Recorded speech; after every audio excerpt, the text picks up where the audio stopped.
Hola, ¿qué tal? Buenos días. Les saluda la maestra Carol Janet Baez Amena y el día de hoy vamos a continuar con nuestra cápsula número 7, correspondiente todavía a la unidad número 2. Recordemos que esta unidad número 2 nos habla sobre el trastorno de la comunicación y el lenguaje.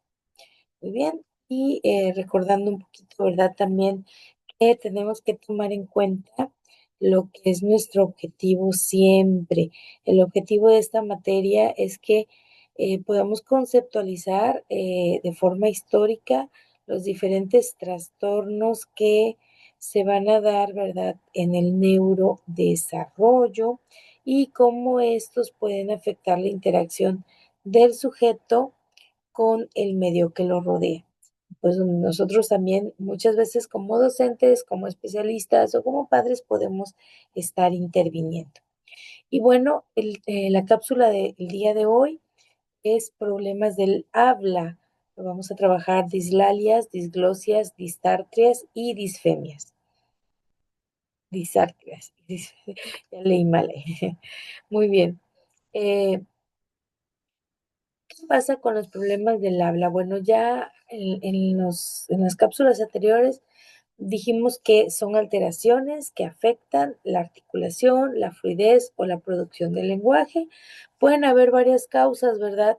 En el ámbito educativo, pues a nosotros nos compete comprender sus causas y las manifestaciones, porque así podemos también desarrollar estrategias inclusivas para atender a nuestros alumnos que tengan este tipo de dificultades. Bueno, la clasificación de los trastornos del habla, en este caso, eh, son por su naturaleza de la alteración. Pueden ser dislalias, que son dificultades en las articulaciones sin causa orgánica.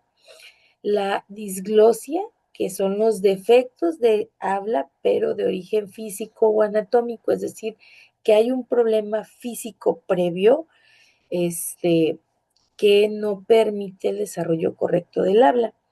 Las disartrias, perdón, son trastornos neuromotores que van a afectar la pronunciación.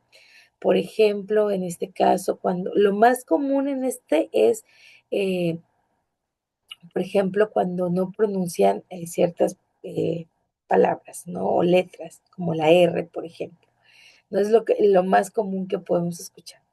Y después están las disfemias, que son alteraciones en la fluidez del habla o también conocida como la tartamudez.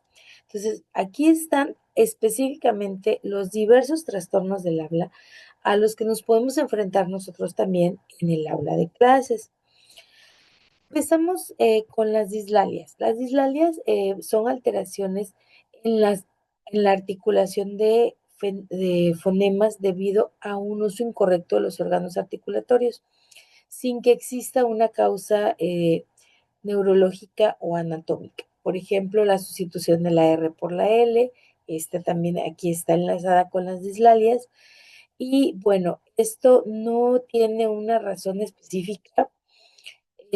Muchas veces las pronunciaciones, nosotros de pequeños dejamos que nuestros hijos pronuncien ciertas palabras mal y no les hacemos correcciones. Entonces, con el paso del tiempo, si ellos no lo ven que está mal al momento en que socializan en el aula de clases, al momento en que trabajan con otras personas, con otros compañeritos, con amigos, en el vecindario o lo que sea, entonces van a continuarlas. Hay quien no supera las dislalias y hay quienes sí. Entonces tenemos que considerar por allí que este trastorno de las dislalias sí puede ser superado, se trabaja con él, pero como no hay un origen propiamente, un defecto, un problema, entonces es cuestión de querer, ¿no? De tener la voluntad de hacer ese cambio. Después tenemos algunos tipos de dislalias, ¿verdad? Que podemos nosotros encontrar.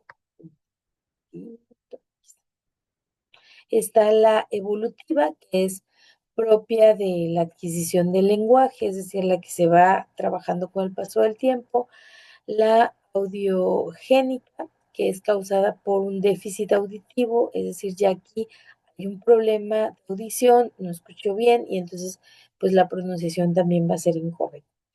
Eh, la funcional, que va a ser por el mal hábito articulatorio, estas palabras que pronunciamos constantemente de la misma manera, pero que con el paso del tiempo tenemos que corregir. Y pues están también la orgánica, que va a ser por alteraciones anatómicas leves. No son tan pronunciadas, pero sí existen. Entonces, por allí, estos tipos de dislalia, pues van a, ay, creo que, ¿lo que hice? Creo que apagué mi cámara sin querer. Ah, sí, perdón. Disculpen. Bueno, entonces, tenemos que considerar pues, cuál es el origen de cada uno también para trabajar sobre su intervención.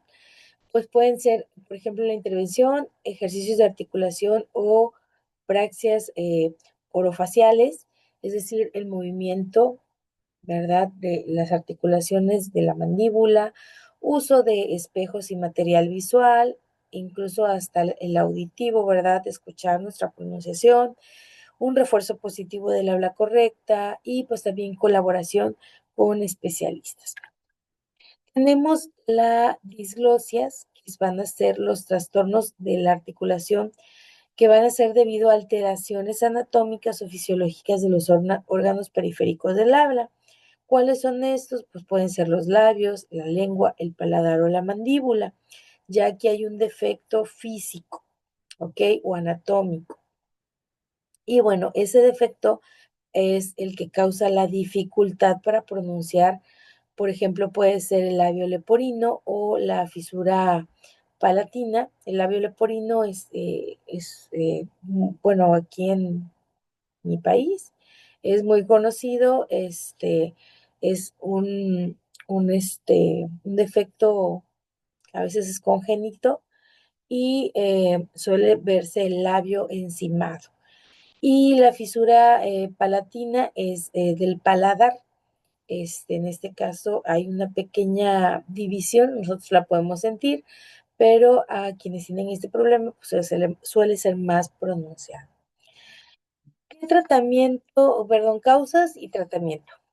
Podemos darle las disglosias, pues tenemos que las causas pueden ser malformaciones genéticas, el tratamiento pues puede ser una intervención quirúrgica. Las causas pueden ser las mismas cirugías o traumatismos, accidentes, golpes, etcétera. Y pues podemos hacer un tratamiento a través de un apoyo psicológico y educativo. Y también pueden ser las alteraciones dentales. La causa, esto va a provocar que exista la disglosia, pero pues también se pueden trabajar con programas de rehabilitación. Están las distartrias. Estos van a ser trastornos del habla específicamente causados por lesiones del sistema nervioso central o periférico que afectan el control muscular necesario para hablar. Y aquí ya estamos hablando de una parte específica de nuestro cerebro que este sistema nervioso central, como ustedes saben, pues es el que controla prácticamente el trabajo del lenguaje. Entonces, si hay una lesión en él, pues puede haber como a consecuencia, ¿verdad? Este trastorno. Se va a caracterizar por una articulación lenta, es irregular y es con un tono alterado. Así que ojo por ahí cuando a veces tenemos este tipo de alarmas o de situaciones en clases. Características de las distartrias, bueno, hay dificultad para controlar la respiración y la fonación, es decir, la pronunciación. Hay una voz monótona, perdón, o nasal. eh, se escucha, cuando hablamos de nasal es que se escucha tal cual el aspecto nasal, la respiración al momento de las pronunciaciones.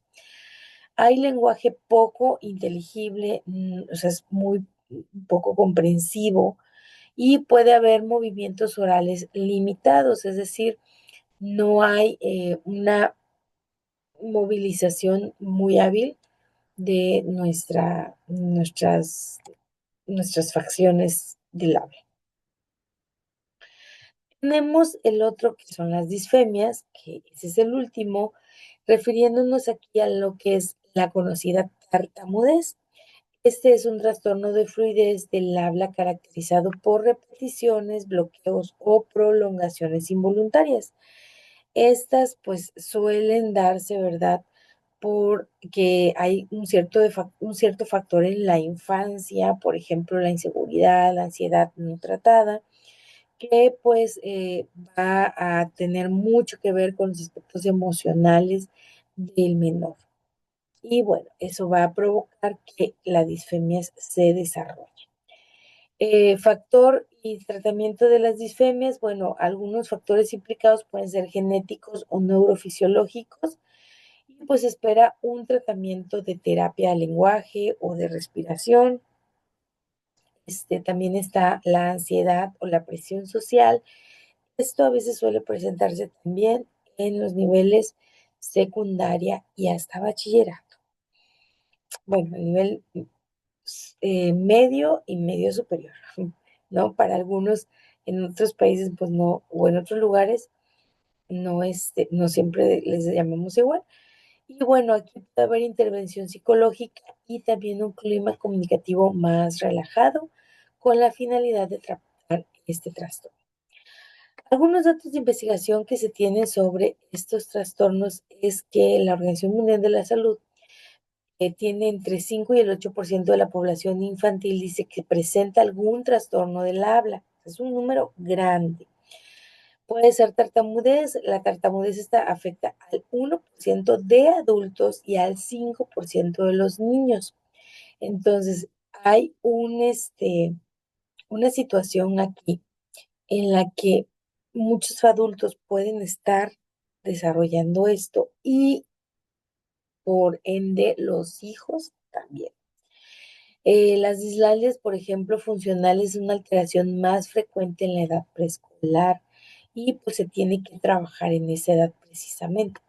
Algunos programas de ayuda, por ejemplo, la UNESCO, la Organización Mundial de la Salud, van a promover lo que es la detección temprana, programas de inclusión escolar, formación docente, campañas de sensibilización con el resto de los grupos o el resto del grupo, y también uso de tecnologías de apoyo, apps, logopedia, comunicación aumentativa, etcétera.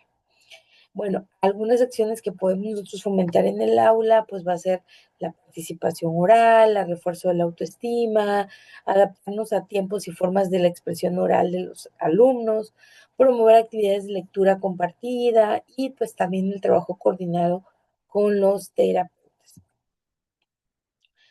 Cuando hablamos de inclusión y trabajo grupal, pues aquí tenemos que trabajar bien, bien de cerca con la parte este, psicopedagógica de la institución, porque hay pues actividades que pueden ayudar directamente a el individuo a integrarse al grupo. Entonces, estas actividades suelen ser más cooperativas.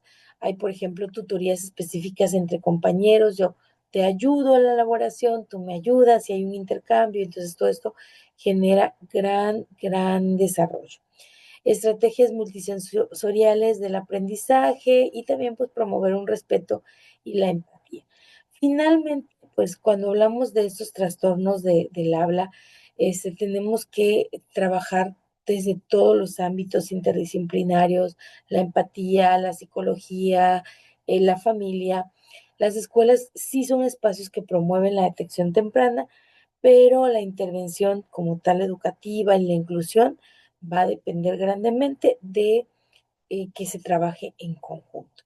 Así que, bueno, por el día de hoy es todo. Me dio gusto saludarles, es un gusto verles y pues nos estamos viendo en la siguiente cápsula. Cuídense mucho, que tengan un excelente día, tarde o noche. Hasta luego.